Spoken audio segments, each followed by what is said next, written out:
Bob Smith joins me today, former managing editor of Pro Wrestling Illustrated and host of the Outdated Wrestling Hour.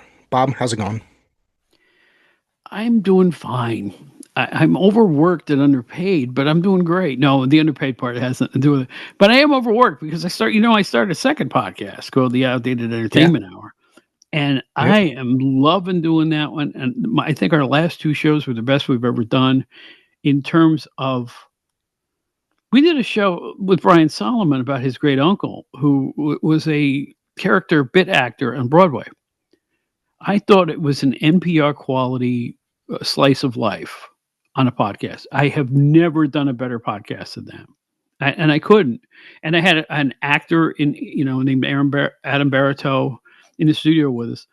And it's like, I just sat back and let them both talk. It was great.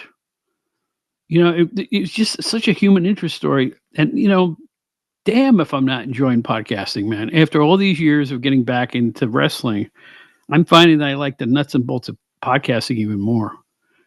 I may even start a third one. I'm serious. I'm having so much fun, and people are listening, which is even miraculous to my sensibility. So I'm really, really happy with the way things are going. And I have people like you to thank for it because you were one of my earliest guests. And the fact that you're having me back here, well, I really appreciate it.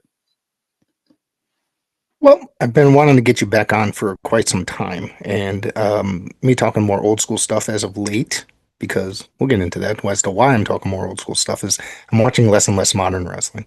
Let's be honest. I'm feeling the old, I guess you could say.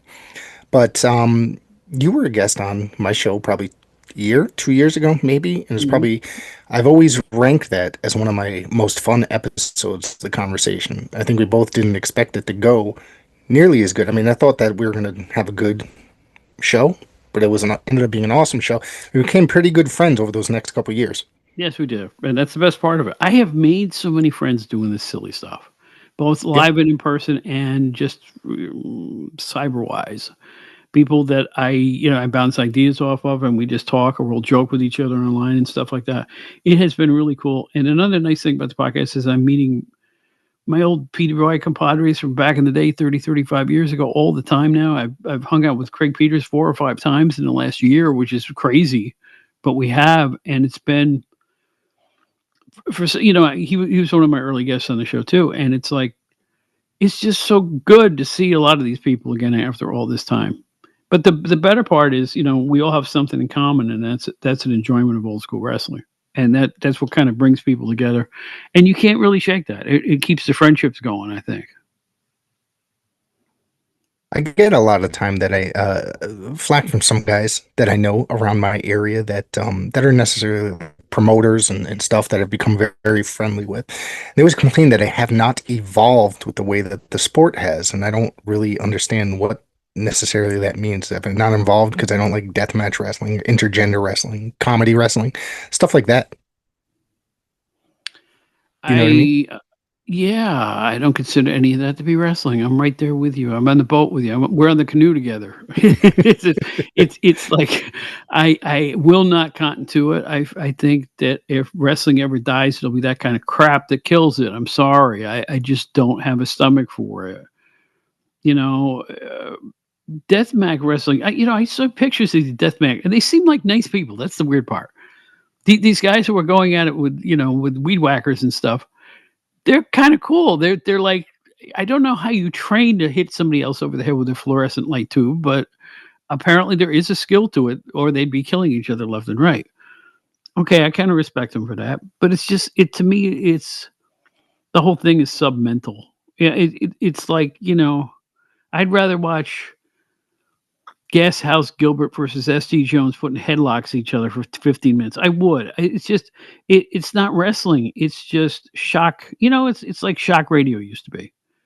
People try to get away with sexual stuff on AM radio and stuff like that, just to shock people. Well, when you've seen your fifth death match in a row, who's shocked by anything at that point?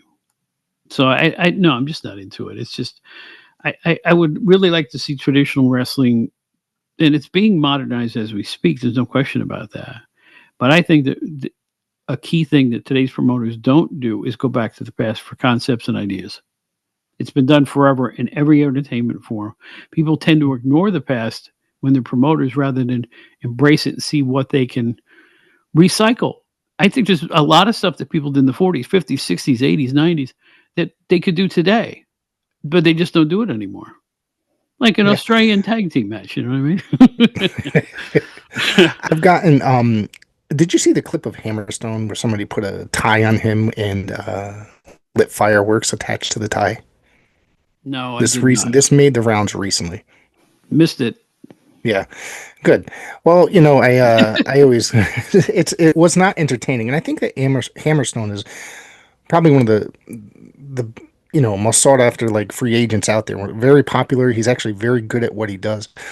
But I saw that and I was kind of, when you think so highly of somebody as a professional wrestler and they do something so stupid like that, it's kind of disappointing in a way. You know what I mean? And I kind of chimed in online and it turned into a bunch of people ripping me apart because I liked traditional professional wrestling. I started getting called grandpa. I'm only 50 years old, okay? So I started getting called grandpa and because I don't like hardcore or death match, I like to sit there, watch somebody in a wrist lock for 10, 15 minutes, stuff like that. Well, we're Yeah, we're older, my friend. I mean, yeah, it's yeah. two entirely different audiences from. I mean, I like the wild action. Somebody once called. I think Bill Cardale in Pittsburgh once called professional wrestling organized chaos.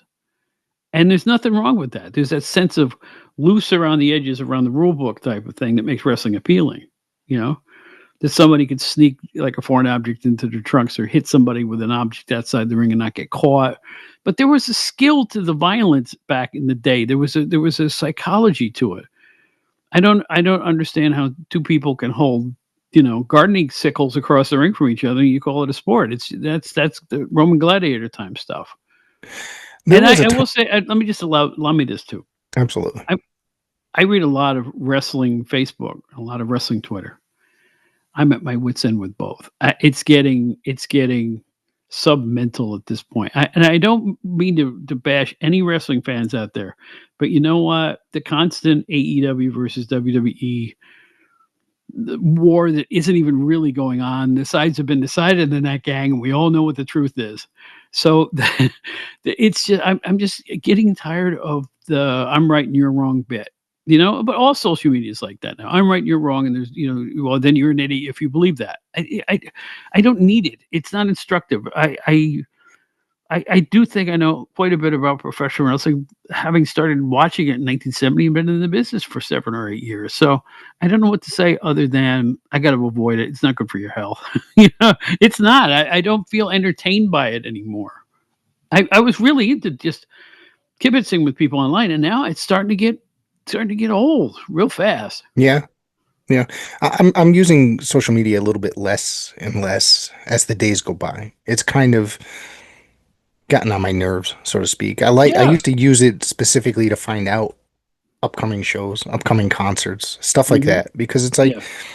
it's not the times when we were younger. We used to open up a newspaper, you used to see whoever's coming to town, whatever band is coming to town, Toad's Place, whatever you want to call it. It's like, but now you have to be on social media for all this type stuff, and it's like it's kind of like there's plenty of times where I just have to delete it from my phone and just not use it for a while because it's so frustrating to deal with these right and wrong type conversations.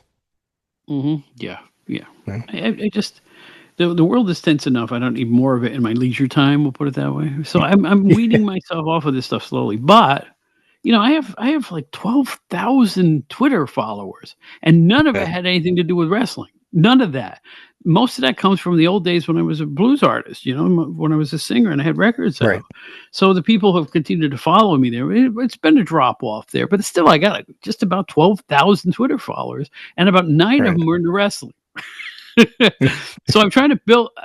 So my question is, do I build up my Twitter wrestling following? How does that work at this point? I don't know, but I do know that I'm using social media as a conduit to talk to like-minded wrestling fans who have Right. gotten to know over the course of the last 4 years since they stepped back on the scene, and that's been working just fine. We have sometimes Yeah. you ever get into a nice conversation where you talk about a great match and you go, "Oh, he did great in that match," and somebody else will chime in, and then somebody else. And the next thing you know, you got a very long thread going. That's my favorite thing about Right. wrestling social media. And keeping it all positive as well. Yeah, Nothing exactly. nothing ridiculous, but it's it can be a very good tool. It can be very fun as well. Sometimes it's the majority of the time, it's just not. And God knows, some stranger chimes in and it ends up being even worse. You know what I mean? But this is why I'm so surprised at the success of my podcast, because I went from the first episode to now, I shouted from the rooftops, "I'm not doing a shoot show. I'm not interested. Right. I don't care about the locker room scuttlebutt, or this person said that, or this person backstabbed the other, or who's booking this guy that way. I don't care. I would rather reminisce about great moments, great cards, and great stars. To me, that's much more entertaining than, I don't book matches in my head when I watch it on TV either. I'm just letting the thing come to me as opposed to trying to be it. You know what I'm saying? Again, that's another way that the mindset of the fans has changed in recent years. They're booking in their heads. I never do. I want to be surprised. I want, and the most disappointing thing about today's wide open everything, everybody knows everything wrestling is a guest appearance on Raw or on a pay per view, right, or something like that. Ooh, or not a guest appearance, a surprise comeback appearance. Everybody in the damn arena and at home knows what's going to happen if they're on social media. There's no secrets anymore. There's no surprising anybody anymore. I think the last time they did that was with CM Punk. They were able to keep that when he came back a couple of years ago. They were able to keep that on the QT. Yeah. Other than that, you see guys, oh my gosh, the announcers are screaming, look who's back. And then there's people in the stands holding up placards saying, welcome back, whoever it is. So they knew Yeah. what was going to happen before it happened. How is that fun? How is that entertaining? Do you read a synopsis of a movie before you go see the movie? Right. Right? Yeah. It doesn't Yeah. make any sense. No, I mean, I think the thing that I liked about professional wrestling was the element of surprise and, I Exactly. guess, for lack of a better term, the psychology of putting on a match. It's unpredictable. The unpredictability of professional wrestling was always the thing that got me so interested and lost in watching whatever match that you could think of, Flair and Steamboat, whatever. You know what I mean? It was just so enjoyable to sit there and watch something like that, and it was just excellent to get lost in Amazing, the moment. amazing you bring that up because Flair Steamboat at a house show in New Haven, Connecticut is one of the best wrestling matches I ever saw in my life, and it was a half house. It Yeah, was just they went at it just as hard in a half house as they would on a pay per view. It was just spectacular. They were, you know what? They were both at their peaks at that point. That helped. Steamboat was yeah, never better than he was at that point, and Flair was pretty doggone good too. And they started to get to know each other really well, and I think they had a similar psychology, and boy, did it work like gangbusters. I mean, a yeah, great series of matches. I'll never forget it. I think it's again, I consider that match at a house show the best I ever saw with my own eyes, yeah. live. What I mean is live. Right. I've seen better matches, throughout pay-per-views and stuff like that. But as far as being there, that one may be the best thing I ever saw. That was New Haven, Connecticut, my hometown. Now, I used to go to like just about every WWF house show that was there. When the NWA came through town, I wasn't able to go, so I missed that. You know what I mean? But the fact that it's like you're mentioning that it was a house, like a half house. It's just I find that was not necessarily a gigantic building either. Right. So I find that kind of amazing that the NWA coming into a strange territory, or I guess I shouldn't say territory, but strange town, WWF town, just kind of I don't know, it's just kind of weird that it was a half house because from what I understand, it's like these were guys I watched every week on TV. I've seen the results recently I saw them and it's like I would have gone to that if I could have gotten there. My parents always used to take me to wrestling. I was probably like 13 years old, 14 years old. They wouldn't just drop me off at the Coliseum at that age. I think I was working that night. Now, again, my memory's foggy because I'm Yeah. 106 years old, but I think I was working that night and shooting ringside. And I think when it was all over and I had gotten plenty of shots from the beginning of that match, and I didn't want to hit the bar with the guys. I wanted to go home. I was working the next day Mhm. or something. So what I did is I went up into the stands and just took a seat because there were seats to be taken. And I just sat back and got into the second half of that match and went, whoa. Because I knew I had enough shots from the encounter. Didn't need a pin Right. shot or anything like that. So at that point, I had enough. So I'm looking from the stands. And I'm like, man alive. I just thought it was just spectacular. And I will say this: back then, you could end a match with a small package and nobody booed. So Yeah. Steve-O That's ended the a thing is, lot of those matches with a small package, just a roll up. And I'm like, today, if you ended a match with a roll up, I think the fans would riot. I'm not even sure. Yeah, and half the finishers from that people used to use back in the day, they're just kind of these days, modern day, like setup moves. They don't necessarily have the same impact. When's the last time you really saw like an abdominal stretch? Something like that. You know what I mean? It's not, Oh, or yeah. somebody win with a backslide or something to that effect. You know what I mean? I've thought about this. I've tweeted about it, and it just as much wrestling as I do watch, you don't really necessarily see that. You know what I mean? As No. not that often. Like that stuff was, it was always great to see something like that back then. The classic body slam I'm noticing less and less. Yeah. Like the traditional pick 'em up, the stiff bodied and bring them down to the mat. I don't see it as often. I also don't see the even non-move moves like the head into the turnbuckle. Not nearly as often. I think clotheslines are not as plentiful. Remember, go back to the Stan Hansen era, and then everybody was using the clothesline after a while. But super kicks are rampant. They're like a polite greeting. They practically super kick the ring announcer now when they walk into the ring. It's just they're all over the place. You will see on any given independent show, you'll probably see 250 by the third match. Mhm. Yep. Seriously. Yeah. I know that might be a No, no, slight I know. exaggeration, but you see a lot of them by the third match, and it's just like, as many times as I see them, like, geez, because it's not just, a one move and then somebody just has gone down for the pin. They use it multiple times during the match, and it's like, what the hell is going on here? Shawn Michaels used that as a finisher for a very long time, and now people just get up from it, and that's it. Chris Adams too. Yeah, Chris a lot of Adams, the yeah, wrestlers of that era, yeah. But I will yeah. say this: if you're looking for innovative moves in today's wrestling, and when I say this, you'll go, "Oh yeah." If you're looking for innovative moves, things you don't see anywhere else, things done with precision, it's women's wrestling. The women's division in WWE is astounding. I mean, the things that these women do now, they do holds I don't even like. People like Selena Vega will make your eyes bug out with some of the things she can do, and Naomi too. I'm not even talking the top rung of who's there. Chelsea Green is a fine athlete. Rhea Ripley's an astounding athlete. I mean, just go down the list. You see why they all have their spots. They all bring things to the table, and it's original and paced well. And frankly, I think the women are more entertaining than the men at this juncture in history. But that's just me. But they surprise me every time they show up on television. The women's wrestling is definitely different these days. It's like you said, more innovative. It's a little bit more fun to watch on a lot of times. It's not as predictable. Rhea Ripley right now, I think, is probably the top star Yeah, in women's wrestling. Yeah. And she's enjoyable to watch. At least I think so. She's very, as an athlete, and there's Selena Vega, like you mentioned, I think she's very good as well. Um, I can't really think of any because I've been watching it less and less, like I said, unfortunately. I yeah. can't think off the top of my head. I DVR everything and then I go back and skim Yeah. through things. And if something looks interesting, I'll stop and look. Or if it's a main event, I'll look at that too. Yeah. As we record this, I think SmackDown is on tonight. But then again, we're here. Yeah. So, Yeah. it's a situation where you can't watch everything.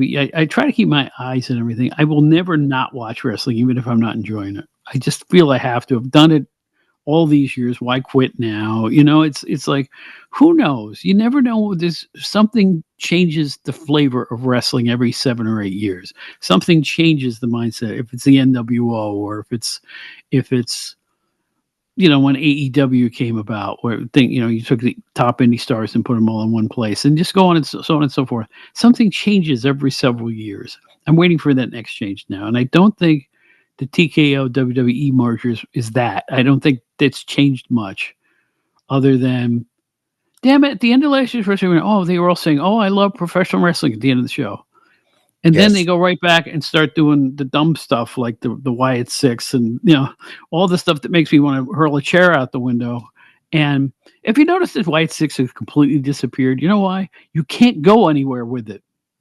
Yeah. You can't go anywhere. It's so not believable or and so unbearably phony That it has a it was the same way the original Wyatt characters. You couldn't take them anywhere. They always had this like overarching evil countenance, but you can't do anything with it. You can only do so much as a bad guy wrestler. If you do more than that, you're doing death matches. You see what I'm saying? So Yes. it's like uh, pro wrestling should never be that macabre. It shouldn't be that far out there. You can't make it believable. It won't work.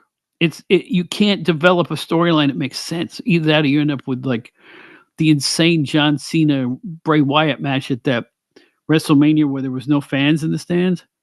There's another debacle with John Cena in it. You know, people forget that mess. So again, I missed my original point because I'm way off in the Wyatts. I'm just You just can't go I anything understand he with was it. a nice Yeah. I understand he was a nice guy, a wonderful man, good family man, and I mourn his loss along with everyone else. I just thought that it was a bad angle, virtually 75%. I like the early Wyatts better than the spooky Wyatts at the end with all the macabre stuff. It was just you can't go anywhere. Again, you cannot go anywhere with it. You can't do anything with it. I liked when he first came in as Bray Wyatt Yeah, somewhat because he the Swamp reminded Family. me, Yeah, yeah, yeah, kind of reminded me of Waylon Mercy a little bit. You know what I mean? Danny Spivey when he came in yeah, the '90s, like with the sure. Hawaiian shirts and which was a based off of Robert De Niro's character in Cape Fear. Right. So, and it was more interesting, and he cut really good promos when he was doing that. So once he became the Fiend, you couldn't really do anything. You know what I mean? It was kind of boring. And horror gimmicks like that, to me, they don't do anything for me. But there's a lot of people that absolutely loved that character. They made a replica belt with the mask. They sold it with what's the guy, Tom Savini, the horror makeup artist. Mhm. So a lot of people seem to love it. I could not, I was not one of those people. I could not get into it at all. Well, I'd like to horror and watch, wrestling. I'd rather watch guys like Billy Robbins. Yeah, me too. But horror and wrestling can't work. I mean, if you go Yeah. way back to the late '70s when California was holding on LA, and they brought that Frankenstein character, whatever they call it, the monster or whatever, supposedly made in a dungeon by this mad scientist or something, and the fans went, "This is stupid." Whatever the 7 fans they had left all went, "This is stupid." And even Memphis, I love Memphis, and I love Jerry Lawler, but he would have these monster faces with Tagar from outer space and stuff like that, and another wrestler dressed just like Frankenstein. It never works. You can't sustain it. It's just Memphis to was me really to good me at it's that because they would yeah. bring those guys on. Sorry to cut you off. They would bring in these characters more often than they should. Like they had the Batman, you know what I mean? They had the guy Goliath, which was Bubba White, who became one of the Moondogs. They had they had another character. I'm trying to think that man, I forgot who it was. Trying to think. Either way, if it comes to me, I'll mention it. But it's like they had all these outlandish characters that would last probably a couple weeks there. And sometimes they would only be on one episode and then just disappear completely. Well, when I was in Memphis, I was on the episode with Leatherface on it. Again, you could only go so far with a guy with a chainsaw. He's not going to carve anybody in half. If your premise can't be done, don't do it. But then there were other Leatherfaces that went on to star in Japan and do all this other stuff. So, who am I to say? I just once once something gets way past any semblance of believability, I have no stomach for it. I really don't want to see it. Yeah. But again, wrestling is always in times of well, look at the pandemic in the WWE with the eyeball match with Seth Rollins and Rey Mysterio and setting Bray Wyatt on fire and stuff like that. Desperation calls for, well, really dumb angles, extreme angles. Yes. And even Yes. AEW was doing some too. They were so desperate just to keep things going. Yeah. To me, don't be desperate. Put a good wrestling match on. Give me Yeah. Gunther versus anybody on the freaking roster. I'll watch it. That kind of thing. Just give me a good match. Yeah. Absolutely. To me, Gunther is probably like the greatest professional wrestler today. He's like a legit professional wrestler, and he represents, to me, the old school. And I understand that he's just like really into the history of the business, from what I understand. Really Yeah, I read that fascinating recently. guy. Yeah, yeah, And if you've ever seen a picture of like from 7, 8 years ago, Gunther and Damian Priest, what they look like when they were just starting out. yeah. They don't even resemble who they look like now. Talk about guys who have busted their asses to get better in every conceivable way. It's incredible. I got It just goes to show you if you stick with this business, you can succeed in this business if you do it right. even when Gunther first signed with WWE when he was part of the NXT UK, he was still not necessarily the man he is now in the last couple of years. He was still kind of chubby a little bit, but he was still one hell of a professional wrestler on top of it. Mhm. It looked completely different than he did. But, he really worked his ass off, got in really good shape, and became one of the biggest stars in professional wrestling today. We'll call it professional wrestling because that's why we're here. Oh, I agree. I mean, Yeah. he's Yeah. just the matches are so good. The matches are so good. And you know what? And we've seen him against Jey Uso now. We've seen him against Damian Priest. We've seen him against a whole host of different opponents. And the matches are always good. It doesn't even seem to matter who the opponent is. He's that good. Yeah. Let me ask you, now that you mentioned Jey Uso, and I know Mania was, what, 2 months ago now or something, or a month and a half ago. Um, I know we talked off here and prior, and I listened to your episode where it was sorely disappointing. I don't want to go completely into the whole entire WrestleMania, but what did you think of the Gunther Jey Uso match from WrestleMania? Did you think it lived up to the matches that they had prior, uh, or what was your opinion, really, honestly? Because thinking about it, it's like I know myself, I was kind of disappointed in the entire match for the most part. The build to it was so long and so dramatic, particularly the thing where he attacked Jimmy Uso, which was really the capper of the angle that led to the match itself. They strung it out for about 7 or 8 weeks, and it was really jarring. The match with so much blood and all that other stuff.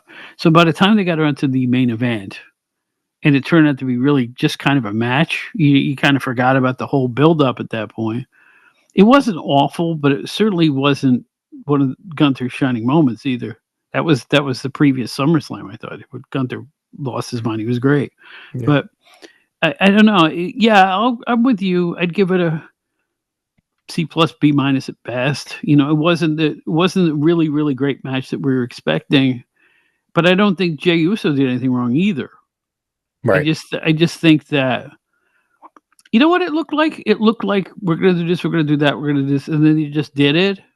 It wasn't. It doesn't look improvised. It looked very rigidly pre-planned what they were going to do in the ring, and sometimes that shows. And Yeah. I think that was the secret to why that looked the way it did. Do you think Uso's title reign's gonna last for a while? Or do you think see him like maybe losing it in a couple months? I see losing it in a couple months Yeah. because To me, and in a way, it's the number two title too, even though they don't come out and say that. I think the yeah, one on SmackDown is really the major title, and what Uso has is equal in name but not really in stature. So I think that is the one that's going to change hands more often, I believe. And I can see that nobody having that belt longer than 6 months. I don't understand why they created that belt, to be honest with you, because they unified both belts that they had. And was it Roman they with that unified the two titles, right? It was the I think Universal and so. then the WWE title. Yeah. But then it was like a, a month, 2 months later, whatever it was, they announced that they were bringing another major title, world title, and I was just like, that's the most ridiculous. And it's like, what was the point of them unifying the titles if they're just going to basically create or take one away from that Universal Undisputed Championship, whatever you want to call it? I have no idea because it's got such a long title now, what it's called anymore. If it was up to me, and it's not, but if it was, you have an organization with a name on it, and the organization should have one top title. Yes. You can have a bunch of other titles, but they both shouldn't be world or the world word should be for both of them. There should be one world champion. It just makes things more. It's just more logical to me. And have that champion go back and forth between the two shows. Who cares? Raw Yeah, versus SmackDown and all that stuff. That's who cares? There's no dominant brand. It's the same thing on two different channels. That's all it is. So I yeah. say It's have one dominant championship with a dominant champion on top. Whoever your organization's figurehead is should be that champion. Yeah. To me, it's just, I think a lot of it's just marketing because like they are selling a crap ton of merchandise right now. Like that's Yeah, it. they are. That's where their big thing is. And then they're selling a crap ton of retro merchandise as well. I mean, I went out and bought myself one of those new Bruno Sammartino shirts. Was it 2 years ago at Survivor Series? I bought it because that's what I wanted. You know what I mean? I said I'm definitely because I had that in my head that I was going to buy that, and it ended up just they sell a lot of stuff like that, and in every Hall of Fame they always make the retro shirts of whoever's getting inducted. They're selling all that kind of stuff. Everything is merchandising and selling and selling, and they might be like one of the biggest companies in the world right now, but I don't think necessarily for wrestling fans. I think it's just more so it's the Coca-Cola, McDonald's. You're not getting the quality, but you're getting you the build or whatever. You're getting less of a quality as far as like say like McDonald's, Burger King, Coca-Cola, stuff like that. Catch my drift? Well, you segued into another great point about today's WWE. I often say I want to talk to Triple H and I want to ask him one question. That question would be, as an organization and as a corporation, does WWE care even a little bit about a fan with as much as one single gray hair on the top of their heads? Because it seems the marketing is like a pyramid, and on top of that pyramid is the youth market. Now, there's nothing wrong with that because the youth market has the money. They're the ones buying the tickets. They're telling their parents to bring them to the matches, and when they show up, they buy 8 T-shirts and whatever else is for sale, and so on and so forth. I understand all of that, but when I think this is how they get away with getting away from traditional matchmaking too, because I think we complain about the fan who's there booking and head along. There is also the third class of fan who are high schoolers and younger. There are way more kids that go to wrestling matches now, and therefore way more women that go to wrestling matches than when you and I were kids. I don't think there's any question about that. I think it's a family night out now, whereas when I was in high school, we would all get together on the QT and go because if the girls knew we like wrestling, we'd never get a date. I'm serious. And all of a sudden, wrestling's cool, and it's cool because they've figured out that rock starism with the wrestlers. They all have their own song. They all have their own entrance. They all have their own boom. When they enter the arena, it's everybody's got a catchphrase too. Everybody loves the catchphrase, be it Yeet or L.A. Night or whatever. Yeah, and all that. It is what it is. So, but again, I think when you're booking for that type of demographic, it almost doesn't matter what the match quality is. It's like just keep them hot, keep them getting over, keep them selling that merch, selling that merch, selling that merch. You wonder if it's 95% sizzle now and 5% steak because it's like you see some matches where you can tell it's really the matches themselves are conduit to go buy this T-shirt. Or you've seen it yourself. I mean, it happens Yeah. all the I mean, look at, Chad Gable coming out with the El Grande Americano shirt. You know what I mean? It's a working advertisement. You know what I mean? Or what have you. Or Jey Uso coming out in a Yeet shirt. It's a walking advertisement. So somebody on their way out the door gonna go visit the merch booth. Merch booths are still open at the end of the night. You know what I mean? So you're Mhm. making way more money at the end of the night, probably the last 20 minutes while everybody's emptying out of the arena. Yep, I'm Yeah, sure that's true. it is. Absolutely I sure mean, that's true. yeah.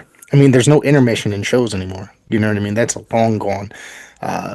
And people got to get their merch then before the shows. People got to get the merch. Uh, I don't know during the popcorn match, what have you. Not a lot of not a lot of that stuff. Time to do that stuff. People are buying all the stuff online as well. So it's a family night out. But I want to know how could a family afford to go out, especially for the price that tickets are these days. Now that Oh, they're doing, I think it was late last year, earlier this year, they said that they were doing less house shows. They're getting away from that market. Not. and especially overseas, are probably they'll probably see stuff like that, like on tours. You know what I mean? Um, but in the here where we are, they're probably doing less and less, just so they can advertise or put big money into, say, the Mondays, the Fridays, and the big pay-per-view events or PLEs, whatever you want to call them, and so they can sell more merchandise and raise the ticket prices as well. $400 for the cheap seats or what have you. I mean, and then what's the front row? $2,000, $3,000. You can, and then imagine the pay-per-views are even the prices are probably double, triple for that. I have no Oh, idea how people dude. could afford to go out. Me, my buddies, just go out for a WWE show anymore. It's been right when the pandemic was coming back. It was still kind of like the tail end. I went to a SmackDown on a Friday and then a Survivor Series on a Sunday. I think I got my Survivor Series dirt cheap, actually. I got them for $30 online. It was like the day before the show. It was like a last minute decision that because they got them so cheap when we drove up to Brooklyn for the show. You talk about prices. Prices have been a theme on my show like the last 3 or 4 weeks because I still can't believe what I found out about WrestleMania prices. Like on Facebook, some well-meaning fan took a picture of what he saw from his $400 upper deck seat in that football stadium. You saw nothing. Another person films himself looking at his cell phone the entire card, watching Peacock on his cell phone because he couldn't see anything either. Now, people paid extreme amounts of money to sit up in the catacombs. I don't think it's fair, and I don't think it's right. If you've got an obstructive view seat, or it's too far away, literally, to see the ring, and because of the placement of the lighting and all that other stuff, I don't think it's right. I just think why are you biting the hand that's feeding you, gold bullion all the time? Fans are paying at the yin yang for these seats, and some of them I wouldn't go under any circumstance. Of course, I wouldn't go to sit in the top of a football stadium even to see a football game. That's just me. But you know what I'm saying? I can see charging somebody 75, $50 to sit in the top of a stadium. I can't see $300 for anything at the top of a stadium. And I don't care what the show is. I went to WrestleMania 35. And that was the last WrestleMania I'd been to. We went was at the MetLife in Jersey. Got the section right off the floor. It was like the next level up. And I think they were, and this was 41, 6, 7 years ago, something like that. So I think our tickets were 250, 300 each. My wife actually bought them as a Christmas gift for me and my son. So we went, and the view was not good by any means. It was by the stage, and that was when in the midst of when they were doing those like 7 hour shows. They started with the Mhm. pre-shows, then that they were airing exclusive matches on, and then they started relatively early, and it went on until 12:30 at night. And it was just crazy because it wasn't until, like, now mind you, it was light, you couldn't really see the ring until it got darker, and then so I found myself watching the screens in the building the majority of the time, which to me was just crazy because you couldn't necessarily, even though I was the second up off the floor, I still really couldn't see that well from there. And I thought that was kind of insane. That's what a lot of people are doing. They're going and spending hundreds and hundreds, if not thousands of dollars, and to watch the screens. It's amazing to me. It's amazing. You know what? Word's going to catch on about that stuff. I'm sorry. Word is going to catch on, and people are going to really think hard about the next one. If SummerSlam, I'll count SummerSlam as the next big one because that's another 2 night deal. I want to see if they fill that. I think they're back in Jersey for that too, aren't they? So I want to see if they fill those buildings for that because you know what?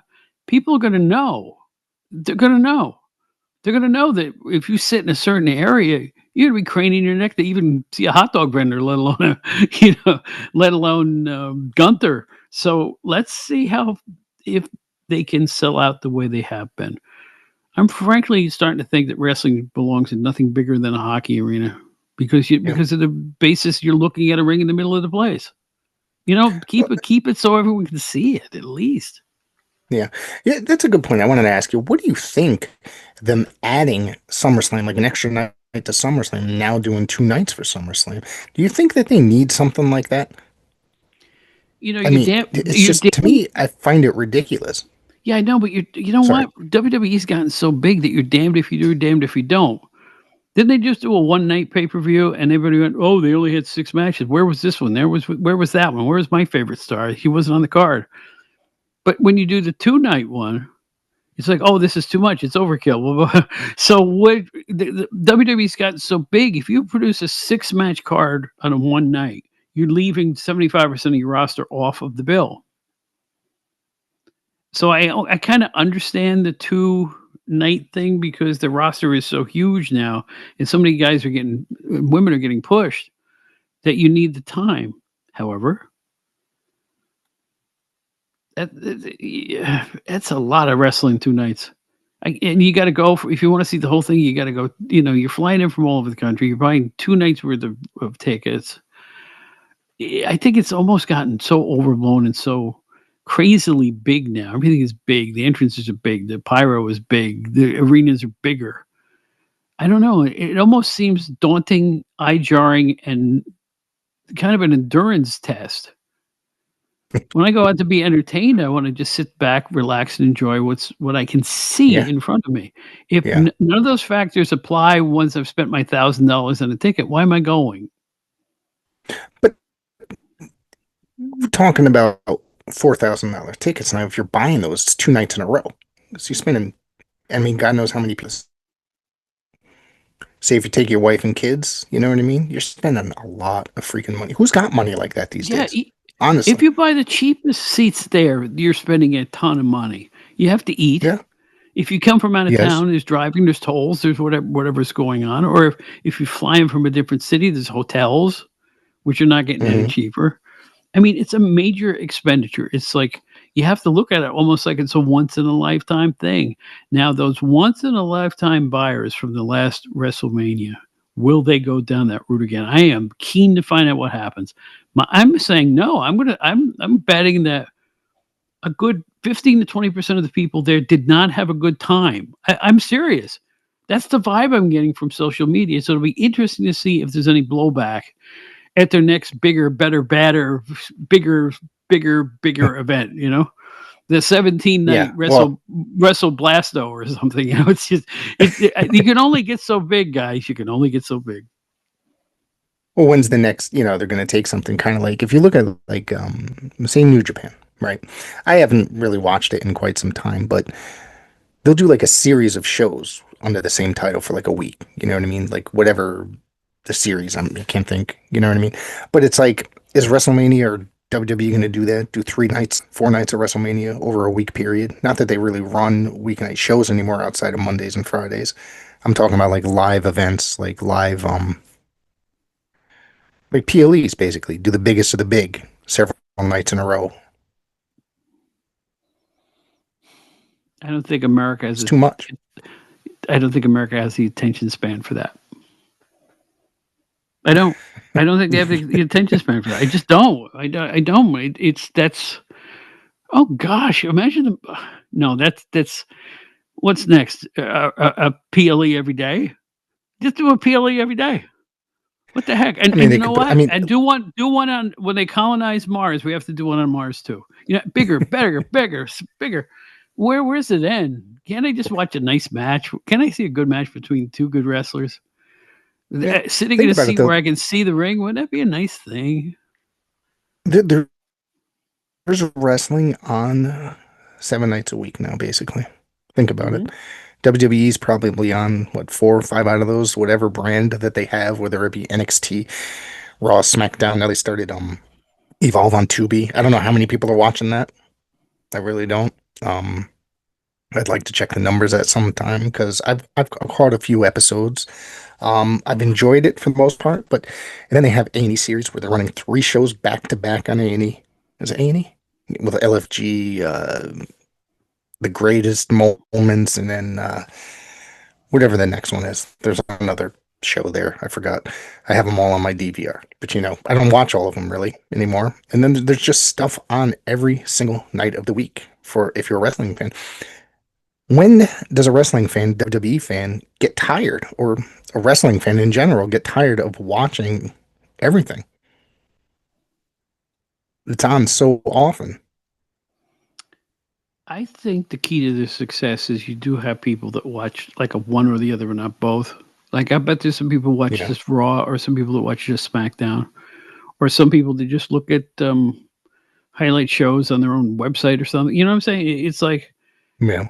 I don't think I think even fans who like it a lot don't watch every minute of it. I can't see that happening. And that's maybe why they fashion Raw and SmackDown to be different than each other, so that people don't get overexposed to it. Because There's other if you people notice, every that SmackDown has a Raw recap, and every Raw has a SmackDown recap. So you don't really need to see correct. it because they are Yes. going to refer to it. So I think that maybe they're being canny in the way that they present them all, so that if you miss one, if you definitely watch one and miss the other, you haven't missed a lot. You'll still get a feeling for what's going on, in the major angles from just watching one of the two shows. So I think they do that pretty smartly, actually. And then there's people that will sit there and just watch highlights on, say, TikTok or YouTube Shorts or what have you, when they'll do that stuff as well, instead of just watching any of the full shows at all. I know a lot of people just be like, yeah, I'll watch the clips on TikTok or YouTube or Facebook Reels, stuff like that, which that has become immensely popular because, as you said earlier, it's about the attention span. How much are some people even watching to get uh, to even know what's really going on? They're just watching clips. Are those ticket buyers though? Yeah, Good point, right? that's a good one. That's a good Are question. the are Yeah. are the people that are just skimming through it avid enough fans to go out and see a live event, or are they shortchanging or are they shooting themselves in the foot, even allowing anything to be diced and sliced and put on other forms of social media? Because I would think the whole idea, even with today's advances in technology, is they want people to go out there and buy tickets, or buy Peacock, or buy Netflix, or wherever they're shown. So the question is, does slice and dice in your product, nice stew, produce a ticket buyer or a network buyer? Now you have to buy a network. Let's just say it. You got to buy Peacock. You got to buy Netflix to see this stuff. So I don't know. I don't know the answer to that question, but I bet I think the answer for the slice and dice people is no. They only look at the highlights no matter where they're shown. That's all they look at. I think that's the ultimate wrestling fan cheapskate way of knowing what's going on without actually watching the product. Yeah. And most of it's not even matches of highlights. It's usually run-ins or some big move, stuff like that. Or just like a Hmm. section of a promo that went off. You know what I mean? That and then it gets like millions and millions of views. It's I not wonder how even. many people. I also wonder how many people just rely on like Wrestling Observer website and the other websites, all these websites that will do WrestleMania like card results. Even CBS Sports does this stuff now. Forbes magazine has a wrestling. Do you know that Forbes website has a Yeah. wrestling section, and they do match results and When everything did else? that even start? When did the Yeah, Forbes even start? Because I think it came up in my a timeline long and it time ago. suggested A like a long while time ago. ago. I've been reading that guy for a long time. He always says the Hmm. same blurb after his name, and they've been doing it at least 7, 8 years now. No, wow, Longer than you would think. Yeah, wow, he's I good didn't too. even He's a know good that. Yeah, writer. I like yeah, but him it's covered everywhere. Like now, everywhere.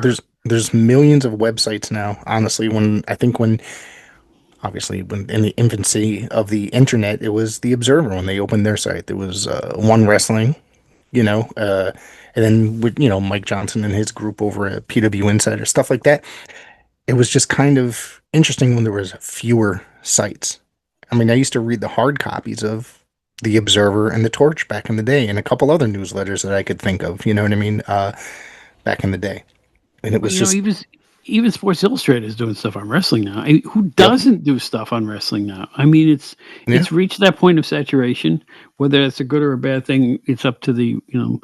But for match results, I'll be honest. I'm kind of old fashioned. I will go to the Observer website. First yeah, and foremost, because that's the guy I've relied on my whole professional life to get results from, is Dave Meltzer. So that's basically what I still use to this day. I don't even look anywhere else, to be honest with you. yeah. I still read it daily. Um, I listen to their podcasts daily. They have some. Brian has a lot of great podcasts, and him and Meltzer, I think they gel well when they're having discussion, and I like when they argue too. That's to me that gets me. so, so, but I've been a fan of theirs for decades now, probably 30 years, close to 30 years. if not longer. It's kind of wild that Eh, they've been around we even did longer. I we've think done a that lot of discussion about Dave's been around for almost 50, I think. yeah, we've done a lot of discussion about Dave Meltzer on my show, and my considered opinion is, people who get upset at his match ratings, and I'll say it here on your show. I don't care about his match rating. I don't care about the star system. I don't care about any of that stuff. There's a difference between Dave Meltzer's opinions and Dave Meltzer's reporting and hard news gathering over the course of what's got to be 45 years now or something crazy like that. As a journalist in that regard, he's the best there's ever been, and I don't care what anybody has to say about anything. He's the most complete and accurate compiler of information, taking wrestling seriously for the first time that ever came about. He changed the whole tone of wrestling news gathering. Rather than what the magazines were doing, he looked at it like he was working for a newspaper. And you know what? I give him his total props for that. And back in my day, you had people go, "Oh, he's exposing the business. He's ruining the business." He actually didn't. He actually popularized it with a group of fans who never would have watched it without that type of serious coverage. So Dave's a Hall of Famer. I don't care what he says. Yeah, Even now, I absolutely. don't. I don't care about his opinions. All I care about is did Tony Garea and Rick Martel beat the Moondogs that night? He was the guy reporting that stuff before anybody else did. So, hats off to I, him. I don't care. I agree with you. I think he's the best in the game. There's a lot of people that it's the youngsters that just give him crap that have not been reading him for 45, 50 years, whatever it is. You know what I'm saying? This guy has been top of the game for very long. And you just mentioned a future guest next week. I will be recording a new episode with Tony Garea next week. So Really? he is my guest. Yes, sir. Yes, sir. I reached out to him and he gladly accepted. So I am uh, pleased for you. I think this is great. You know why? Because I haven't heard him talk to anybody in a long time. So you better, I gotta, be in touch with you after the show to get the release date on that because I have to hear this. That's exciting even to me. That's my jam. That's my era. So I want to hear Tony Garea. it'll be coming out next Tuesday. I don't know the date yet. Whatever that next Tuesday is, which will be, I'll tell you in a minute as soon as my calendar comes up. Stanley Carr, he recorded Hmm. an episode with him, and it'll be coming out June 3rd. That's the date that'll be on. Tony Garea will be here. I'll be chatting with him regarding his professional wrestling career and much, much more. Um, Stanley Carr, I guess he had recorded an episode which is about to be dropped, and I reached out to Stanley. I said, "How'd you get in touch with him?" He gave me his information. I got in touch with him, and Tony gladly accepted within seconds. You know what I mean? I waited probably. He returned a message within 20 minutes, and we had a little conversation, and that was it. So I'm announcing it here now that Tony Garea will be next week's guest. You folks can't see, but I'm rubbing my hands together in glee because it's like that's the 70s, man. I remember I was there to see his WWF debut way back in 72. And nobody in the history, a man that size has ever thrown a higher drop kick than when he first started out. His drop kicks were spectacular. Now you're going, Tony Garea threw drop kicks? The answer is yes, he did. If you go to even to the Martel tag team, he wasn't drop kicking at that point. But in the beginning, he was spectacular athlete. I think he came from the Steve Rickard, factory of Australian wrestlers. I really do. And when he came Hmm. over, he was ready. And I say it to this day, the most exciting wrestling match I ever saw on television was, I think it was 73, him and Haystacks Calhoun beating Tanaka and Fuji for the World Tag Team Championships. I don't know which of the Pennsylvania arenas, but the place came unglued. And at the pinfall, huge Haystacks is covering Fuji, and Garea gets on his back, stands on his back, and raises his fist in the air in triumph. It's the greatest finish I've ever seen on television. I can't back it up because there's no tape. But I am telling you, it was the most exciting moment, and I was only in my early teens at that point, and it meant something back then. So I've been a kind of a Garea fan ever since then, and I'm anxiously looking forward to hearing what a career he had. Not only in the ring, but years after that as a agent, I guess, or something like that. Yeah, he worked on he was like one of the agents. Anytime there was a brawl, he'd be one of the guys that were breaking it up. Him, Rene Goulet, guys like that, coming out ripping the. So, uh, I remember this is a funny part about it when he confirmed with me. I was actually with my wife in the car picking up a pizza. I'm like, oh great, I'm excited. She goes, who the hell is Tony Gurria? I was like, never Mhm. mind. You'll never understand. She's not a wrestling fan. She doesn't understand the excitement and how awesome it is. So, No, that's a big one. so Congratulations on that. I anyways, think that's awesome. so let's talk about the outdated wrestling hour and what you're up to today because I thoroughly enjoy the podcast. I am a frequent listener. There's not many podcasts I actually listen to, and it's usually about stuff that is outdated. Just like me, just like me. Ow. No, that was the concept. And you know what? I honestly think, and I have had help, secret help along the way from people that would surprise you. One of them suggested, when it first came out, it was called the Outdated Wrestling Hour. And now it's called the Outdated Wrestling Hour with Bob Smith. And you may wonder why. It's not ego. Somebody in the business said, put your name on it. They'll know who you are. They may not know what the show's about without your name on it, that type of thing. Anybody who knows me knows it was PWI. So I said, okay, that makes sense. And the second change in the show is to incorporate a lot of stuff that's not wrestling at all, just old timey stuff. Like lately, Joe Pucci and I have been having these huge discussions about. Well, he's the co-host, by the way. Now, and there's another addition to the show. We brought Joe Pucci online. As it turns out, he only lives about 5 miles from where I record. I didn't know that when I was getting to know him. He has a history with the Sheets. He worked with Meltzer and Dave Keller and people like that. So we have developed a really strong friendship, and we are getting all kinds of plaudits for our discussion of Carvel products lately. And it's just struck a nerve with people. Like he never had a Fudgy the Whale till recently, or a Cookie Puss, and people go, "Yeah, I know about the Cookie Puss." It surprises what people enjoy, but the idea is keep it upbeat, keep it. I wouldn't say light, but I'm finding I listen to podcasts that aren't wrestling related at all. A lot of them. All right, different type of shows. Some are political, some are just plain talk. Others are on certain subject matters, right? And the one thing I've noticed is the real successful ones sound like a good conversation, where the participants actually forget they have headphones in and they're just talking to each other, like you and I are doing now, right? I think that leads to very, very good podcasts.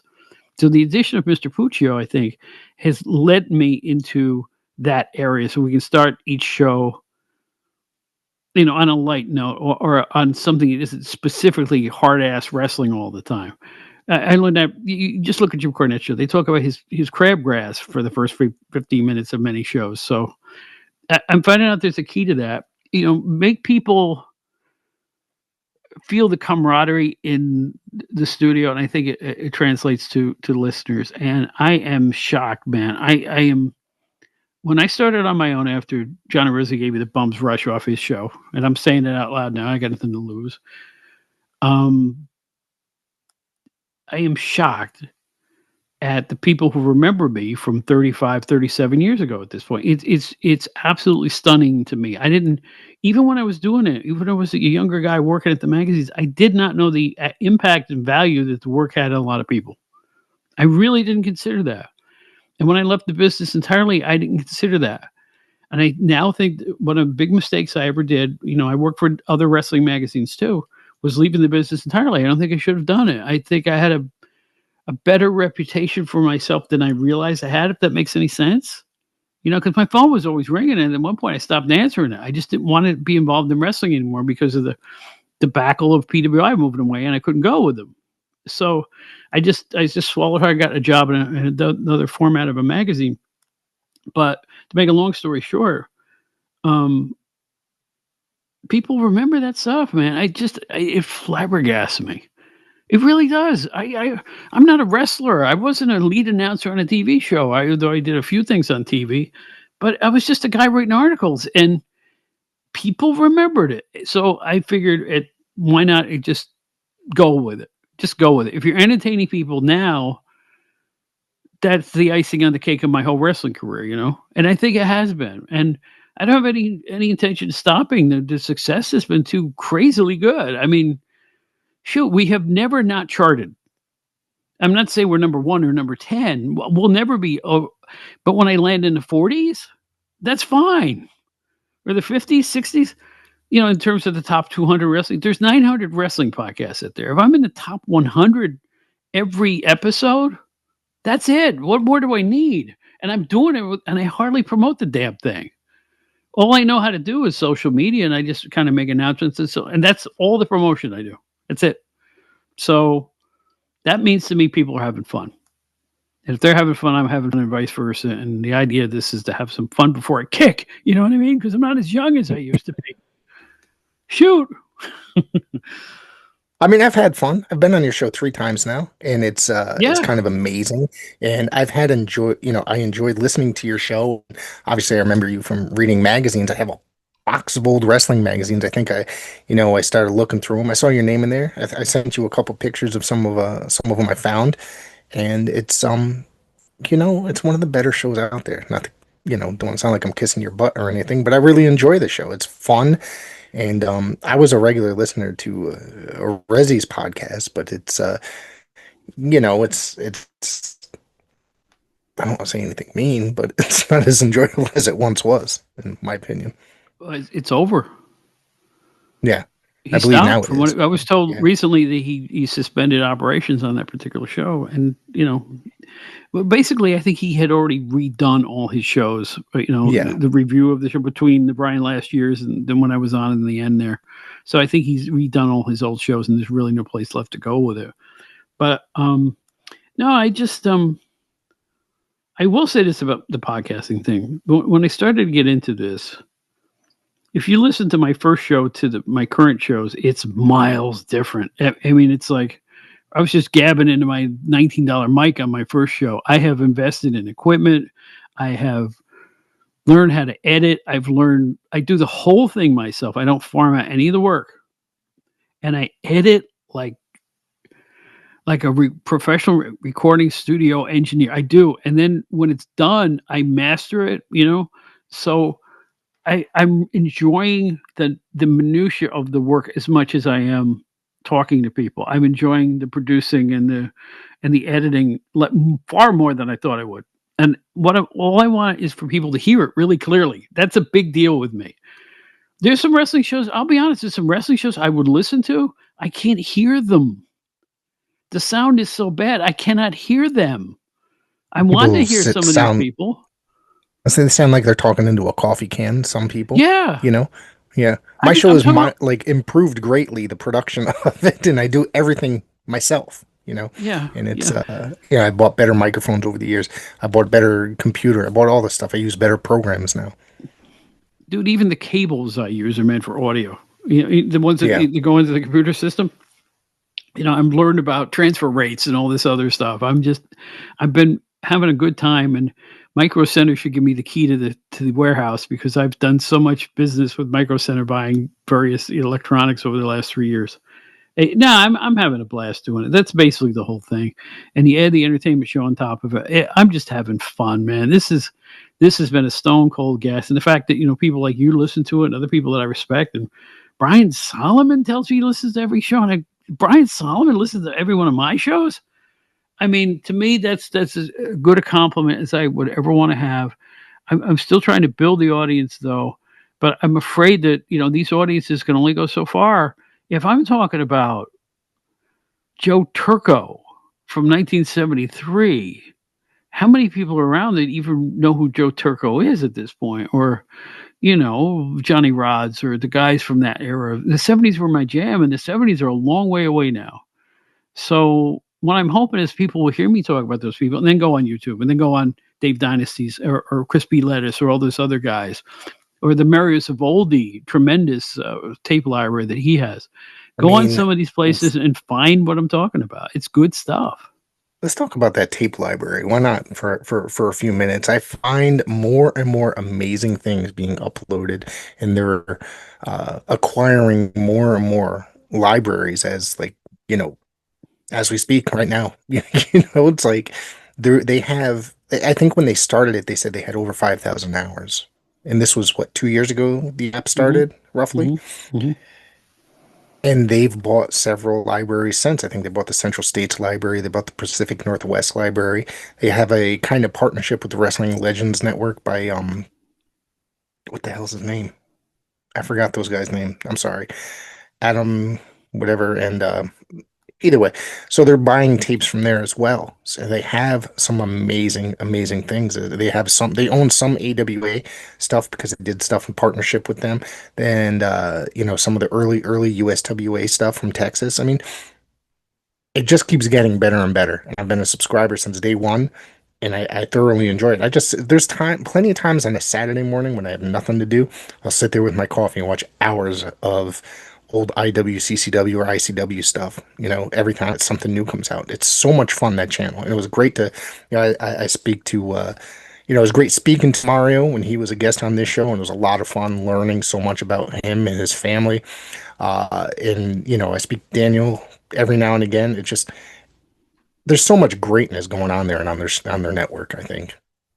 That's it. Yes, I agree. And learning about it, I met Daniel at the Hall of Fame that they had here in Albany last year, and it looks like we're going to go back this year too.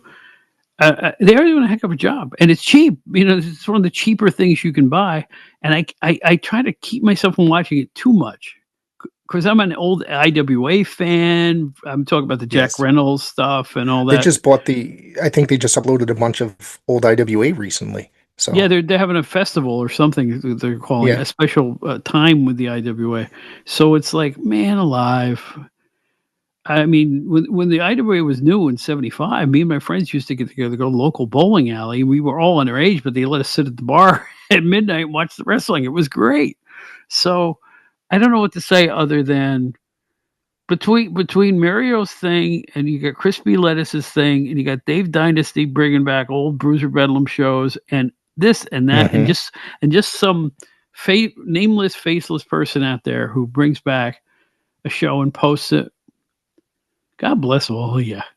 God bless you Yeah. people who also will put match results from years gone by on Facebook or ads from the newspaper on Facebook. I love those. Brett Williams does a lot Brett of that stuff. Williams. Yeah. Brett, if you ever hear us on these podcasts, which I know he doesn't, I wish he did because we all want to thank him profusely. He does such an amazing job with this stuff, you know. Yeah.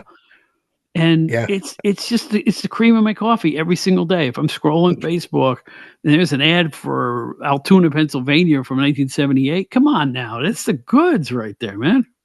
Yeah. I want to bring up something that you just mentioned. You said it looks like you're going back to the Hall of Fame this year. I want to. Yeah, it's in October, and I want to Yeah. be there. Yeah. Well, so far, I've discussed it with my wife, and it looks like we're going to be up there as well this year. So it's a Oh, that's couple hour great. drive. It's my birthday weekend. I already spoke to KJ Britton about it. Yeah, I know him pretty frequently. That's Ringside Gemma's father. Um, so I got to speak with him recently. I speak to him on a somewhat regular basis, and I'm really looking forward to it. I think I might. I'm going to spend a couple days up there. I think probably coming on Sunday morning or Saturday night. Saturday is my birthday. Sunday's the Hall of Fame, so I'm looking to come in on a Saturday. Well, here's the one thing you got to do. If you're up in the Albany, New York area, right, which I always do this. It's a store I worked at when I was young. You have to go to a Stewart's bread and butter shop. They usually have a gas station in Okay. front. That's the Saratoga made ice cream. It is the best ice cream you will ever taste, particularly the vanilla. You have to stop. Just get a cup. Go and may have a cup of vanilla, and you will be shocked at the difference between locally made fresh ice cream and everything else that's out there. It's spectacular. So if you're coming to upstate New York, you got to go to Stewart's, my friend. I will definitely check that out. And yeah, I'm looking forward to it because I just kind of looked it up when I saw that it was that weekend, that particular weekend. I said, I think I want to go to this. And, I already booked the hotel.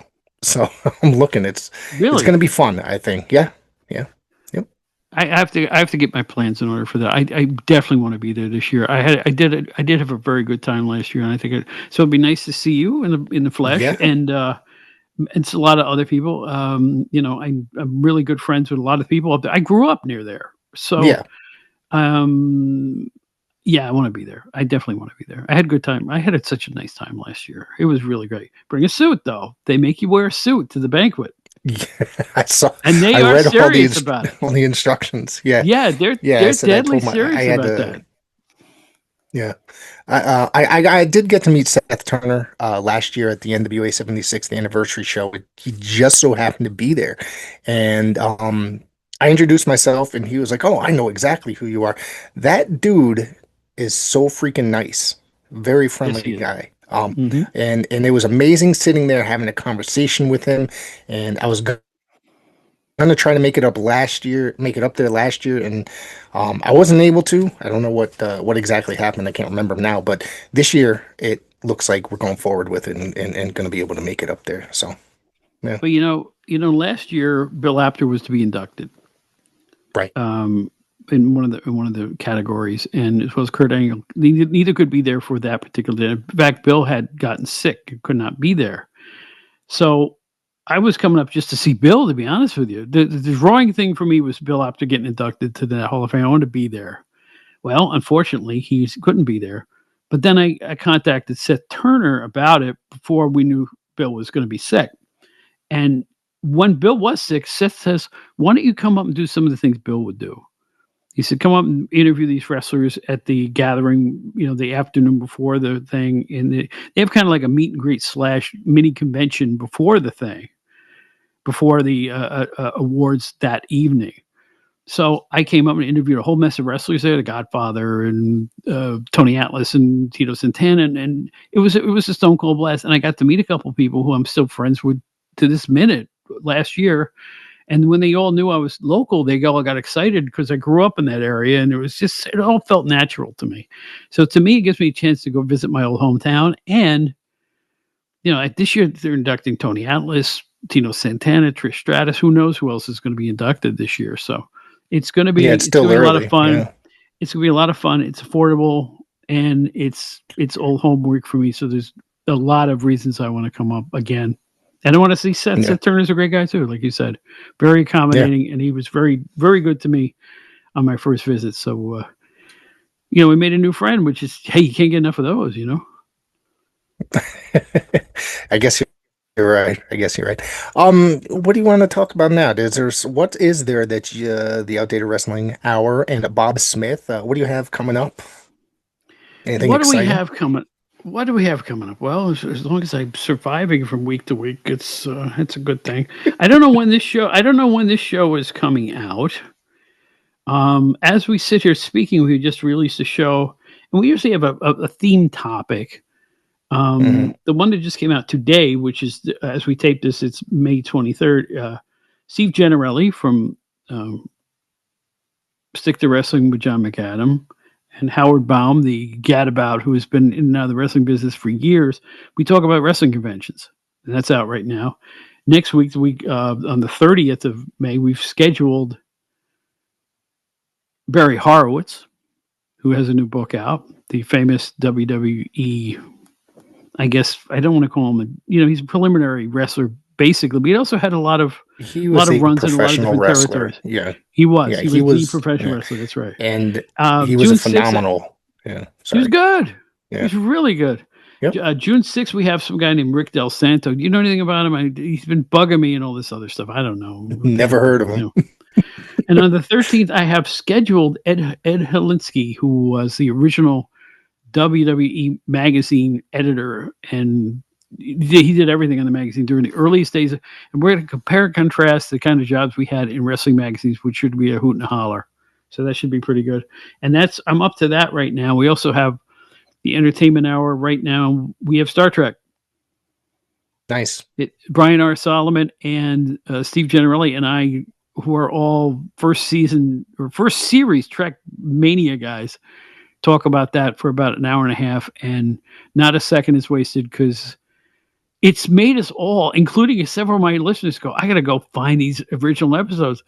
These guys really knocked that out of the park again on that particular episode. So it's our sister publication. We come out now whenever we do an episode. I mean, I literally finish it and publish it. It's out in the wild. Then I promote it after the fact because it's harder to track down entertainment guests than it is the wrestling people at this point for me. Right. So In any event, no, things are going well. We got a lot of exciting things coming up, including a couple of names for the wrestling hour that may shock you a little bit in terms of A-listers, but we'll see. Again, people tell me, yeah, if you're like me, my friend, how many no shows or late people do you get that you book? Right? I don't think I'm speaking out of turn. Sometimes you get disappointed. We'll put it that way about something. I'll be there Thursday at 6 to record these shows, and they either don't show or they'll contact you at 5:58 and 30 seconds and go, something's come up. So then you have a hole in your schedule, and you have to reschedule and do all these things. It's not easy sometimes. You know better than anybody, Rick. These things are Yeah. it's a good thing it's a labor of love, or we'd be pitching our laptop out into the cold night air sometimes. Yeah, I've had people fall asleep on me, oh, I'm sorry, I fell asleep, and then as it's like 4 hours later, and I was like, all right, well, we'll reschedule, and I never do. Um, you know, there's just people that just ignore you. You know what I mean? It's not easy being a podcaster when you're trying to book guests, and I'm always trying to, I got a lot of guests booked, and I have guys in the waiting that we're talking to that we're just trying to set up a date, or some guys that definitely want to, they just have to wait because of their availability and stuff like that opens up a little bit. But the next few weeks I do have some really good stuff coming up, so I'm very excited. As I said, next week will be Tony Gurria. I'm trying to remember. I got Anthony Brennan who's coming up. We're going to be talking about Survivor Series 1990. That guy's brain when it comes to the history of professional wrestling, 1980s and 90s professional wrestling, is kind of amazing. I'm sure you've spoken to him before, or maybe. He's just, especially the Savoldi territory, he loves like anything that they've done. So we're going to be talking about some classic WWF, which I don't really talk about that much on here, but we do have a lot of really great stuff coming up in the works. Very cool. Very cool. Yeah, yeah. So anyway, when you asked me to come on again, I was very, very pleased. We haven't I haven't done your show probably about a year at this point, I would think, something like that. It's maybe a little longer. Yeah, yeah, Yeah. So it's good that you asked me. Yeah, as you folks we've already let the cat out of the bag. He's coming on my show as well, and we're going to talk about a few things. But yeah, this is first and foremost, it's fun. yeah. But I have a little problem. Just between you and the wall and everybody in the world listening here, I just recorded a show where we had, if you ever have a guest come on and he just can't get on with you in your recording studio, either you can't hear him or Yeah. vice versa, or he's not showing up, or it's garbled, or there's problems, or this or that. Now, I just recently had a guest come on and I couldn't get his audio up. I couldn't see what he's doing at his end. And I could hear myself on, but I couldn't hear him. So I tried again. Switched to another studio, tried again. So I said, all right, if all else fails, take your phone out. I'll give you a link and use this studio. Bang, I got him. Yeah. So this is the better part of an hour, right? Just setting up. And I'm ready to go now. Thank God. And I hit the record button. But you know what I forgot to do? As I was telling Rick before, I invested in the state-of-the-art podcast mic, the Shure SM7B. Right, Michael Jackson sang Thriller through this microphone. Did you know that? It's true. No, I did not. No. It's absolutely true. And this is considered the broadcast standard. This microphone, right? I forgot to reset it between studios. In other words, I had it set up for the A studio, went to the B studio. I was so happy to hear him. I just said, let's hit the record button and go. We're up now. And the whole thing is over. It's clipping. My track was so loud. It's like garbled. And now I don't know what to do with the entire damn show. I'm just sick. I'm like, oh my God. What I'm thinking of doing is re-recording the questions, because the second track, the guy I had the problem with, he's fine, right? He's clear as a bell talking to his Samsung telephone. Me with the $600 microphone, right? Well, yeah, it's just a mess. So I have to figure out what I'm doing with this track, or just re-recording the show. I'm not sure yet, because this is going to re-edit this thing is going to take a week and a half. I mean, literally a week and a half to put it together. I don't know what to do. Help me. Help me, Rick Del Santo. Help me. I'm imploring you. Help me. I do have a funny story regarding something sort of similar. I was using StreamYard at the time still. Mm-hmm. I hit record, or at least I thought I did. I think I might have had some sort of connection issue with the DC Mad Dog Drake. Okay. Met him at the New England Hall of Fame 2 years ago. I was very excited to meet him as I was a huge fan of his as a kid, and I did not know it because he looks completely different that he was sitting right next to me. He was getting inducted that year. When he got called up, I said, as soon as the event was over, I watched him get up. I followed him out the door to introduce myself and talk to him. We became friends on Facebook. I asked him if he'd like to do a podcast. Absolutely. Apparently, I hit record, but I didn't hit record. We sat there for an hour talking, and the only thing I got was the introduction. And then something happened. Not quite sure. It's been over a year since we've been trying to schedule ourselves to record. Every time that we've been able to schedule, that we come up with a date, something happens. You know what I mean? So Hmm. hopefully we had it. I was supposed to record with him a couple weeks ago, but then I guess he got booked for GrappleCon and then he lost his voice over the weekend. So we ended up saying give it a couple weeks. So yeah, hopefully soon we'll be able to rebook that and I'll get that interview because DC Mad Dog Drake was a phenomenal professional I wrestler. will say I was on another podcast once and we talked for 45 minutes and it was really good. Really good. We were both Yeah. humming and then I hear, "Og." Never hit the record button. You got to hit the record button. And sometimes you think you did when you didn't. And it was all lost in the ether. It just never got recorded in any fashion, which means you have to go back to square one. And it's like, that is just, you just want to, you want to hit yourself in the head like sneaking Pete Puma in the Bugs Bunny cartoon. You just want to punish yourself for being that silly. But you know what? There's situations, like I said, I spent the better part of an hour getting somebody all set up, worrying about what they had to do. Totally forgot what I had to do, and then I hit that record button prematurely, and I paid a heavy price for it, baby. What am I gonna do? What can I do? I, s- So you live, you learn, and you realize if these things happen, don't panic. And I wasn't yeah. panicking. That's the funny part because you know me. I have two different studios. I've Mhm. got a Rode recording console. I could do a podcast on my phone if I really had to. I know four different ways to do these things, and I still blew it. So what can I say? I've got I bought a pair of Apple earbuds. Okay. I just did too. That yeah, just so I could plug them in case I need to use my phone for a podcast because sometimes I record in the basement. I have a basement office here. I have my turntable set up, all my record collection behind me, and I record my podcast. And there's sometimes the internet's not great down here. If I'm using something like StreamYard, I freeze. And so if I have to use my phone, I'll use my phone on occasion. And through those Apple earbuds, it doesn't sound terrible. You know what I mean? It sounds I could still pull off a decent sounding podcast using that. Well, that's the Yeah. big secret of podcasting. Is in a great. I'll tell you what. I ran into Bill Apter at the Philadelphia Rob Feinstein convention. 1st April, I did the show, right? And I said, "Oh gosh, I got to record. I haven't seen you in person." So I whip out my cell phone, my Samsung cell phone, and I record and I play it back, listening to the file on the phone, and you hear a whole mess of crowd noise and all this other stuff. And geez, I don't know if I'm going to pull this off. So I put it through my two services, and it came out fantastic. I mean, sometimes you just don't know. Sometimes you think this isn't going to be usable, but you go ahead and try it anyway. And sometimes it comes out really, really well. It's kind of up to the fates and whatever equipment you're privy to. But again, you got to take a chance. I since have bought a handy quarter, or not a handy quarter, but a Zoom audio recorder that it's stereo that I can use for off-site interviews, and it's only about the size of a deck of playing cards. Why would I not invest in that? So when I go to Albany this year, if I want to do some podcast work, I can just whip out the handy recorder and just go to town.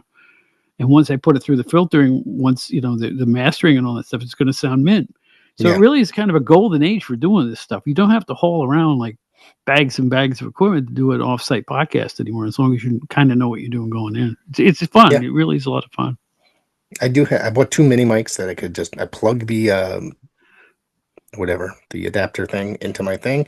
The two mics are wireless, they're Bluetooth, so they just picks them up and I can do that. I've recorded interviews on site at shows and stuff like that, and it's a blast. So that I'm able to Hmm. do that. Provided, sometimes the crowd noise, if there's a ring going on, people in the ring, it will affect it, but sometimes you can fix that stuff. I kind of would almost prefer to record with my own stuff rather than rely on like bringing my console and my good mics and bringing them into a place with Wi-Fi, especially if it's like being used by like 80 different people at the same time. I just worried it won't be as clear and it'll drop out and stuff like that. So I would almost rather bring my own equipment that's handheld rather than because I've used it and it came out again. It came out fantastic. So why would I not do it? Absolutely. Podcasting, folks, Absolutely. they're switching off you're switching off their cell phones all over. You don't realize this, Rick? We are talking about the nuts and bolts of how we do these things, and I bet people are like, they're switching us off. I don't know how many people really, really record their podcast on the phone. I'm sure a good portion of people just record a lot on their phone. You know what I mean? You could definitely tell, or a tablet or something like that, not Spotify, using a regular microphone. Spotify's, they have a part of Spotify is their podcast arm, and they were telling Yeah, people just use your phone. I know because when yeah, I was selecting a podcast host, I looked at everybody and I considered using Spotify because at that point you could use clips of their music in your podcast. You can't do it anymore, but at that point they offered that. So I was considering it. But then I read that they, just whip out your phone and start your show. We'll take care yeah. of the rest. I'm like, really? Yeah, I they don't had a know. whole program you could use and all that stuff. You know what I mean? And honestly, it was Anchor at first, and then they changed it to Spotify for creators. And honestly, it started as an app that also had other podcasts on it. Like you could listen to other, it was just hosted there, and then I guess Spotify bought it, and then it just kind of became less and less of a actually good program. I've been using it since the beginning of this podcast, but some of the tools in there, they're just not as interesting. I just use what I do. You know what I mean? I just edit it, put it all together, and just throw it up through there, and then it just comes out fine. So I can't use their tools anymore, but I hope they don't take my show down for not saying anything positive about them. So, All I know is just that I'm listening to you and I'm jealous because you would not believe the late nights and weekends that I spend doing this stuff. I'm really hands on and I'm really meticulous, and I think the yeah, proof's in the pudding. In fact, I think Generelli or somebody was talking to me today about the podcast that came out. He said, "My God, the editing job you did." And I said, "Well, thank you very much." He says, "Yeah, I could tell because I was there in the conversation, and what I heard was like just what you needed to hear with everything that we didn't need to hear cut out." Because I will edit stuff out. I mean, if something is garbled, or if somebody speaks, or if somebody says something to me is particularly troublesome in terms of factual, I will yeah, cut it out. I have to. I just won't take a I've chance done it. on. Yeah, I've Yeah, done it. you can't take a chance on putting stuff that isn't accurate out there, or If just somebody says plain. something stupid, like, you And know, I try to keep my show. I'm not saying it's family friendly, my show, but I do try to keep it clean. right. To me, using the F word a lot is like giving the finger as a bad guy wrestler. It's cheap heat. Yeah, it's just cheap heat. Yeah, I have no use for that. So I will find myself cursing every so often, and I now have a bleep machine, and I can bleep my own self out. You will hear if you listen to my podcast, you'll hear the occasion beep because it's like I just think I did pick it's up on that like yeah. I recently. mean, I mean, I don't want to curse. I just don't think it's necessary. I would like to have a general audience. I don't want to offend anybody. Basically, Yeah. that's it. I mean, you shouldn't have to. It's like listening to the radio back in the day. You know what I mean? You never heard stuff like that. But now it's like way less. They're way more loose now, especially if you listen to like XM or whatever, Sirius XM, you know. So you could, Well, FM, AM, FM radio, but you're hearing more and more things sneak in there. I thought it was an industry standard practice, though, to if you do curse or use, let's say, the F word, that you should designate that particular episode with an E for explicit, just so people don't get ambushed as they start to listen to it. I think that's fair, and Right. that's You what I have do. to, That's what I do. it asks you, I think, when you're uploading the episode and, I, um, I know there was episodes in the past. Some of my earlier episodes I'm not necessarily proud of, but Hmm. I had a bunch of different people that were on the show as far as like, and we just discussed weekly wrestling and stuff like that. And some of them would not have the best language skills, I guess. So eventually, as far as that goes, but it's I try now just to keep it more general and stuff like that. Yep. Hats off to you for that because it's like, I don't know, you know, I had a friend of mine when I was in high school. So, Bob, he was Southern. He said, Bob, swearing is a man's way of crying. And I went, what? Yeah, you're disappointed. So then you swear and you shouldn't be swearing. You shouldn't be crying either. Who's going to or whatever. And I went, okay, fine. And then I don't know if I agree with that summation, but I just think that I don't know. I don't need the vulgarity. I try to keep it light on my show. Every so often, a curse word will slip in there, but overall, I don't want anybody going f this, f that, f this. To me, it's just get to the root of what you're talking about and do it in a civilized manner. If you'd be so very kind. Well, Bob, I think we're gonna wrap it up a little bit now because it's getting a little late. We've gone a little longer than we normally do. So we've talked about what's coming up on your show. Why don't you tell everybody where you can be found, and as far as social media, and be where you can find the Outdated Wrestling and Entertainment Hours. Thank you. To be succinct about these things, it took me the better part of 2.5 years to go, wait a minute. Here's how I'm going to tell you how to find me. Go on your browser, on your phone, or on your laptop, or whatever you use, and type in Bob Smith Outdated Hour. Bang. Everything will come up right then and there. You don't have to do anything more than that. It always comes up. You will find many of the various things. If you go to the website, outdatedwrestlinghour.buzzsprout.com, there is a list of only half of the apps we're available. We're unavailable virtually every podcast app there is, including some I don't know how it got on there. Have you found that about your podcast too? You're on things like Yes, Podtail some of and these apps I Podtail. don't even know what I some don't of even these know how are. it ended Yeah, up there. Yeah, I don't know. yeah. Apparently, we all use something called an RSS feed, which is the feed from the host. And I guess Hmm. anybody who wants to get that feed can get it. So I say, Right. God bless you. That counts as a download. Knock yourself out.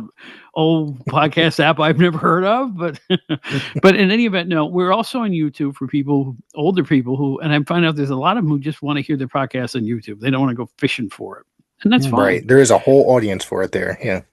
But basically, that's it. Go to Outdated Wrestling Hour and Bob Smith and type it in your browser and then go to town. You will find it with ease. Secondly, we're also, like I said, available on YouTube if you just want to switch on there, the Outdated Entertainment or Wrestling Hours. To find me, I prefer Facebook. I'm the Bob Smith that sings with BB King. When you find me there, there's a picture of me with BB King singing with BB King.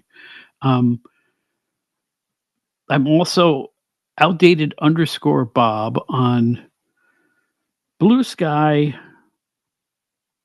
Instagram, and Threads, which I'm on, but I'm not on.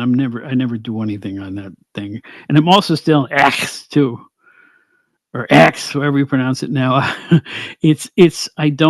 I don't look It's at that still either, but Twitter to me. But yeah. yeah, me too. But I will put it like an ad up for it on every week when we do a new show, Yeah. so you can find me there. But I do most of my kibitzing and most of my advertisements are on Facebook. It's my jam. It's the easiest one. Most of my friends are there, so please find me wherever if you've enjoyed this conversation, seek us out.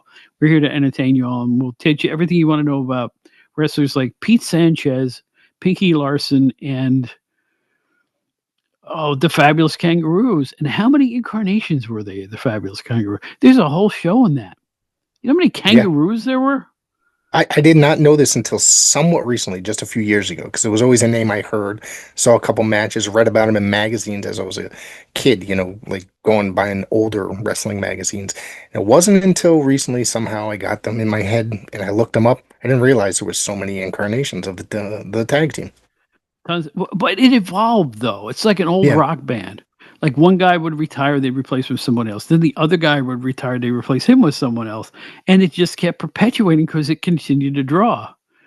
They were the Australian tag team with the Boomerangs and always bad guys. And I think the most famous of all of them was Al Costello, to be honest with you. Right. I think he got the most mileage out of it too, and then managed other people as the Kangaroos. Yep. So Yeah. it was there was a long career and a lucrative one, and there you see, you learned a little bit about the Kangaroos just from us kibitzing. Imagine what you'll hear if you tune into the show properly. There you go. Tune into go look them up on YouTube, but definitely check out the Outdated Wrestling Hour. Bob, I want to thank you for returning to the show. I had a blast talking to you. Always a great time talking to you, Bob. I that's the idea. Let's have fun, y'all. I mean, and that goes for all you out there too listening. I'm in this stuff to have a blast. I'm out to have fun, rub elbows with some people who know and love old wrestling as much as I do, and that's basically it. I'm just reliving my youth. When I do these shows, I'm the Bob Smith at Rockville Center's offices for PWI. I'm 27 again. You know, seriously, that's what I feel like when I talk Yeah. about wrestling from the old days, and that it's helping keep me young because God knows my body don't feel young no more. I am a walking mess of aches and pains. I've got pains in places where I didn't even know how I had places. You know, it's getting ridiculous at this point. In fact, this morning I was at the doctor for something so stupid. I don't even want to mention it here. It was just crazy. No, I'll tell you what it was. I'll tell you what it was. This is the only time I'm ever going to mention this. I can't believe I'm doing it in public. I'm cleaning myself this morning, right? I'm out of the shower and I have a bad habit of using Q-tips in my ears. The cotton left the Q-tip and plunged itself deep into my ear canal. So I'm at the doctor at about 11 o'clock this morning having the doctor remove the Q-tip out of my ear. Mhm. Am I That's happened old? to me. Yeah. Sorry. Did you have to have it removed? No, I didn't have to have it. Somehow I was able to take a piece of tweezers and work its way out somehow, and my wife assisted me. But it was in there pretty good, and I ended up getting it all out. I was nervous as all hell when it happened. Well, all I know is when I was young, this never would have been a problem. It's just that when you get older, it gets harder to clean yourself, you know? I could tell you a lot more about that, but I won't because, well, just picture the man behind this voice and you won't want to know. So that's it for me. That's it. Thank you, Bob, and I look forward to doing this again with you. Yes, and he's coming on my show too. So we're doing a one for the other, and so look for him on the Outdated Hour as well. And Rick, getting to know you has been an absolute, just totally enjoyable thing for me. I feel like I've known you for 15 years at this point, and I'm looking forward to probably getting together with you this fall. That sounds like a lot of fun. We definitely got to do that. So look forward to that. Absolutely. Thanks for having me on. I appreciate it.